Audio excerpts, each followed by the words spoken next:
నేను ఒక 30 సంవత్సరాలు ట్రెడిషనల్ బిజినెస్ అంటే నా సొంత బిజినెస్, అందులోనే చిన్న కింది స్థాయికి వెళ్ళి ఎదుక్కుంటూ వచ్చినాం. కానీ ఇప్పటిదాకా సార్ చెప్పినట్టు, అందరు లీడర్లు చెప్పినట్టు, ప్లాన్లు చెప్పినట్టు రోజులు అన్ని ఒక్క తీరుగుండేవి కదా.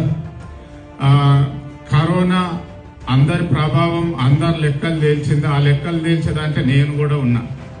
తర్వాత కొన్ని రాంగ్ స్టెప్, వేరే మాటలు, వేరే వాళ్ళు ఫ్రెండ్ సర్కిల్లో వేరే వాళ్ళ మాటలు పట్టుకొని వేరే దగ్గర కొన్ని లక్షలు ఇన్వెస్ట్మెంట్ చేసి మేము 30 ఏళ్ళ హైదరాబాద్ లో కష్టపడి సంపాదించుకున్న ఆస్తులన్నీ మాకు తెలియకుండానే ఒక 5 కోట్ల ఆస్తులన్నీ పోయినాయి. హైదరాబాద్ లో 2 ఇండ్లు ఉండే, 2 ఇండ్లు అమ్మేసినాం. 2019 వచ్చే వరకు 50 లక్షల మైనస్ లో నడి రోడ్డు మీద ఉన్నాం మేము.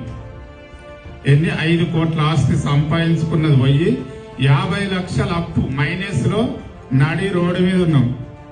ఇప్పటిదాకా చెప్పారు కదా డబ్బు ఉంటే అందరు చుట్టాలని. అప్పటిదాకా ఓహో ఆహో అని మా పేరు చెప్పుకొని మా చుట్టూ తిరిగిన వాళ్ళు తర్వాత రాళ్ళేయడం స్టార్ట్ చేశారు. 2017లోనే నేను కంపెనీ కార్ తీసుకున్న, సీల్ కార్, కొత్త కార్ కంపెనీది, హోండా కార్ i10